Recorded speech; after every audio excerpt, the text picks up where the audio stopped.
मनुष्य को जीवन में आए दिन बड़ी बड़ी मुश्किलों का सामना करना पड़ता है।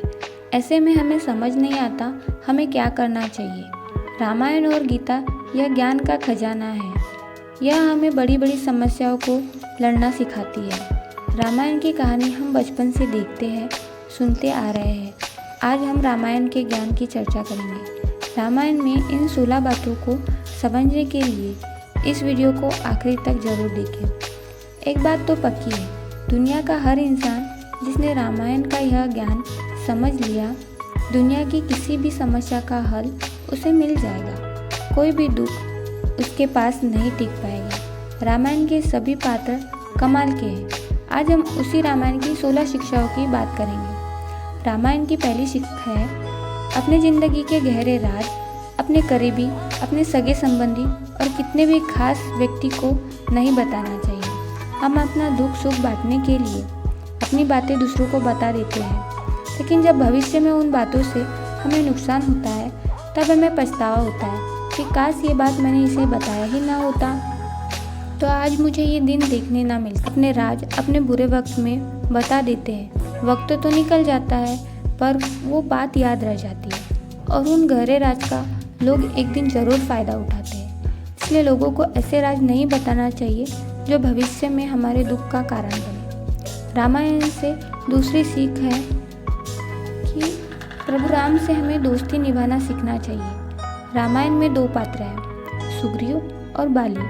बाली बहुत बलशाली था। उसने अपनी शक्ति के बल से सुग्रीव से सब कुछ छीन लिया, राज्य भी छीन लिया और तो और उसकी पत्नी को भी छीन लिया। सुग्रीव को अपनी जान बचाने के लिए राज्य को छोड़ना पड़ा और वो छुपकर जीने लगा। तब प्रभु श्री राम का वनवास चल रहा था और रावण सीता को उठाकर ले गया था। तब उनकी दोस्ती हनुमान जी ने सुग्रीव से कराई और राम जी ने वचन दिया कि सुग्रीव को उसका राज्य जरूर वापस मिलेगा और राम जी ने ऐसा किया, सुग्रीव को उसका राज्य वापस दिया।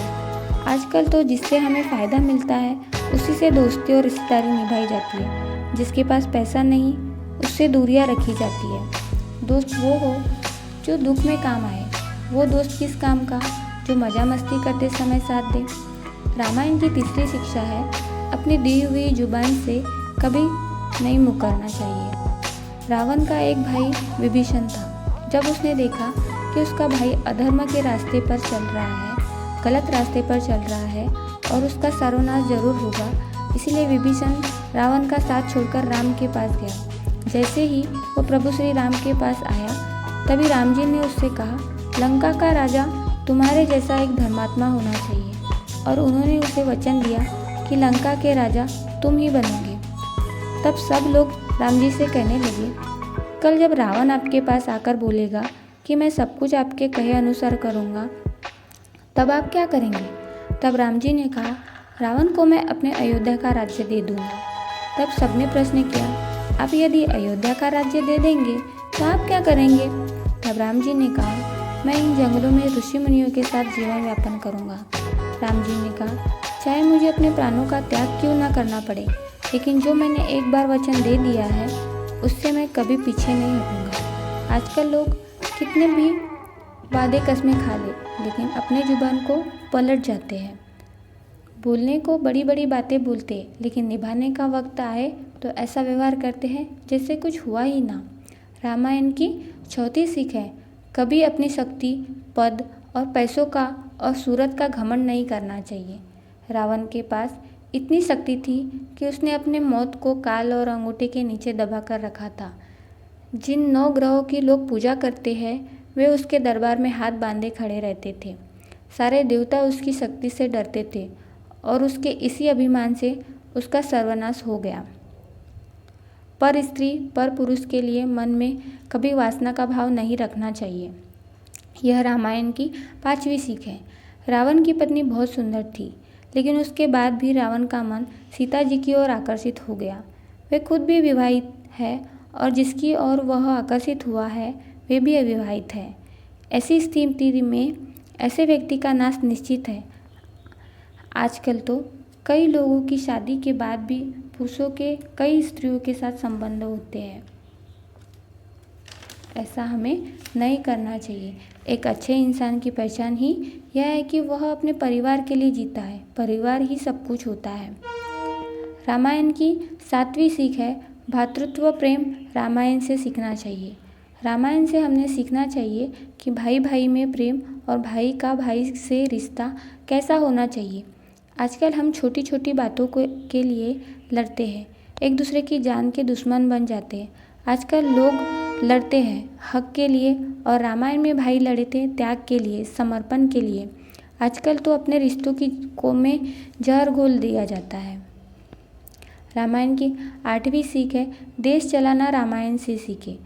अपने लीडरशिप को कैसे चलाना चाहिए, रामायण से सीखना चाहिए। रामायण में श्री राम ने अपने प्रजा के लिए, प्रजा की सुख के लिए अपने हर सुख का त्याग कर दिया। दशरथ ने अपने पुत्र का ही त्याग कर दिया। पूरा जीवन इसीलिए जीते रहे कि प्रजा सुखी रहे।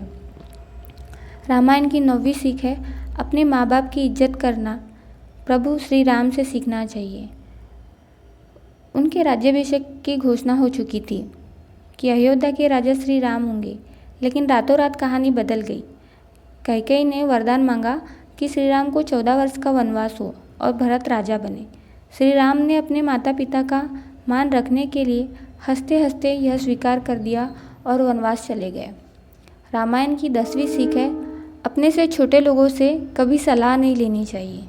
कैकेयी की दासी थी मंत्रा, जो कैकेयी अपने पुत्र भरत से भी ज़्यादा राम को प्रेम करती थी, लेकिन मंत्रा ने उसकी ऐसी बुद्धि फेर दी कि रातों रात वनवास भेज दिया। जो छोटे लोग होते हैं ना, उनकी बुद्धि भी छोटी ही होती है, उनका दिल भी छोटा होता है। सलाह हमेशा अपने से बड़े और समझदार व्यक्ति से लेना चाहिए जो सही सलाह दे। रामायण की 11वीं सीख है कभी भी अपने दुश्मन को कम नहीं समझना चाहिए। वास्तव में तो कभी किसी को भी खुद से कम नहीं समझना चाहिए। रावण एक राक्षस कुल में पैदा हुआ था, जिसका देवताओं के साथ युद्ध चलते रहता था। बंदरों को तो क्या, इंसान को कच्चा चबाकर खा जाता था।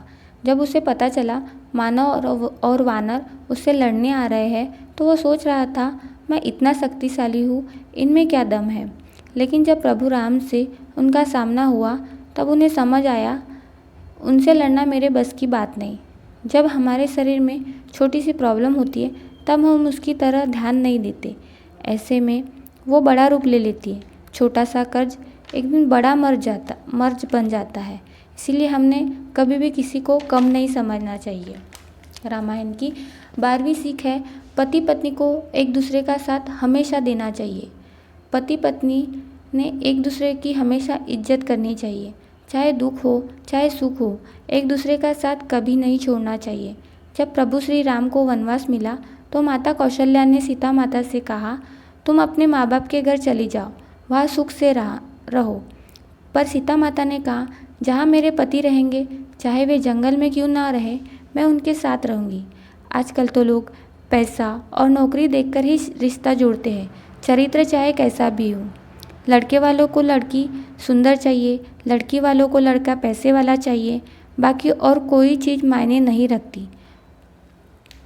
अगर इन चीज़ों पे, रंग पे, पैसों और नौकरी पे आप रिश्ते करते हैं, तो ऐसे रिश्ते से आप क्या सुख की उम्मीद लगाते हैं जिसकी नींव ही गलत हो, क्योंकि एक दिन ये रंग ही नहीं रहेगा और वैभव भी नहीं रहेगा। जीवन साथी तो ऐसा होना चाहिए, चाहे हाथ से सब कुछ चला जाए, कितना भी बुरा वक्त क्यों ना आए, लेकिन आपका जीवन साथी आपका हाथ पकड़कर खड़ा हो जाए। रामायण की 13वीं सीख है जो हमारा सच में भला चाहते हैं, उनका सलाह हमेशा मान लेना चाहिए।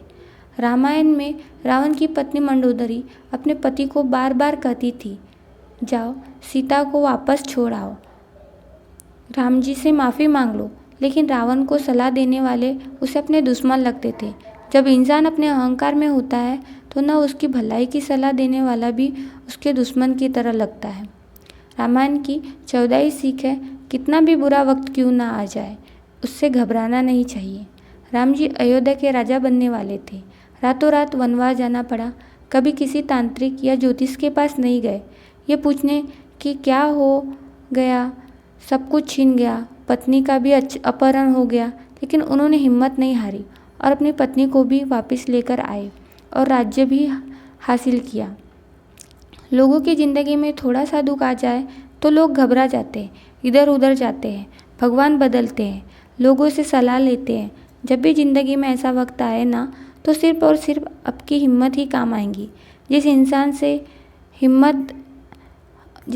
में हिम्मत है ना, वो अपने हर दुख को सुख में बदल सकता है। रामायण की 15वीं सीख है, समर्पण करना और साथ निभाना हनुमान जी से सीखें। हनुमान जी ने प्रभु श्री राम का जो भी कार्य किया उसे पूर्ण किया है, फिर चाहे वो कितना भी मुश्किल क्यों ना हो, चाहे उसके लिए प्राणों की भी परवाह नहीं की। वे अकेले लंका में गए।